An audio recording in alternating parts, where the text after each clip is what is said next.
nous allons nous intéresser à un type de calcul qui est souvent travaillé dans les classes du CE2 au CM2, à savoir multiplier un nombre par 10, 100 ou 1000. Alors souvent la règle que les élèves retiennent est que quand on multiplie un nombre par 10, par exemple 15, multiplié par 10,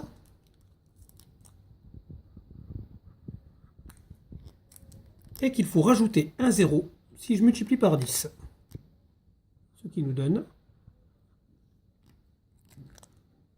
150. Donc je peux effectuer l'opération aussi pour les nombres multipliés par 100 ou 1000 où je rajouterai 2 zéros, 3 zéros. C'est une règle qui fonctionne, qui est très efficace et facile à observer. Malheureusement, elle risque d'entraîner des difficultés lors du passage au nombre décimaux. Par exemple, si je dois multiplier 15,5 par 10,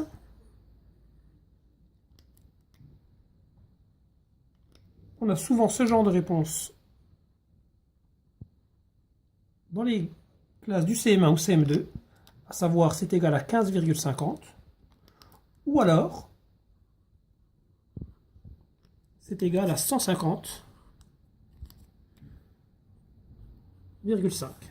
Donc vous l'avez compris, les deux réponses sont erronées, puisque la réponse est 155. Alors quand les enseignants qui ne sont pas spécialisés en maths s'aperçoivent de cet obstacle, ils ont tendance parfois à dire que c'est la virgule qui va se déplacer d'un rang. Donc, ils leur apprennent que 15,5 multiplié par 10, je décale ma virgule d'un rang, puisque mon nombre devient plus grand, et ça donne comme résultat 155 ou 155,0.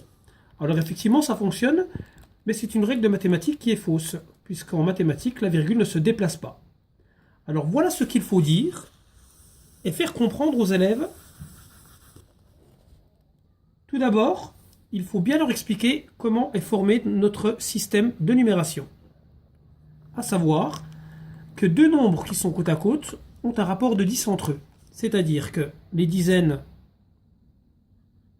sont 10 fois plus grandes que les unités et que les centaines sont 10 fois plus grandes que les dizaines. C'est très important, puisque pour passer ensuite au calcul, quand on a 15 multiplié par 10, si on leur fait comprendre que le nombre devient 10 fois plus grand, ça veut dire que les unités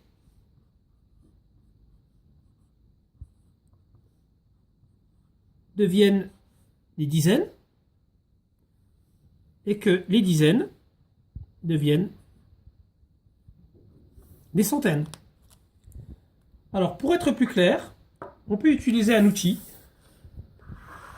qui s'appelle le glisse-nombre, où je vais par exemple pour le calcul 15 multiplié par 10 placer mon nombre. Et comme mon nombre devient 10 fois plus grand, mes unités passent dans les dizaines, mes dizaines passent dans les centaines. Comme je n'ai pas le droit de laisser une classe vide, ça devient 150. Donc en conclusion, c'est le nombre qui se déplace et pas la virgule. Voilà, j'espère que cette petite vidéo vous aura permis, vous aura éclairé et pourra vous permettre d'aider vos petits bouts dans ce type de calcul.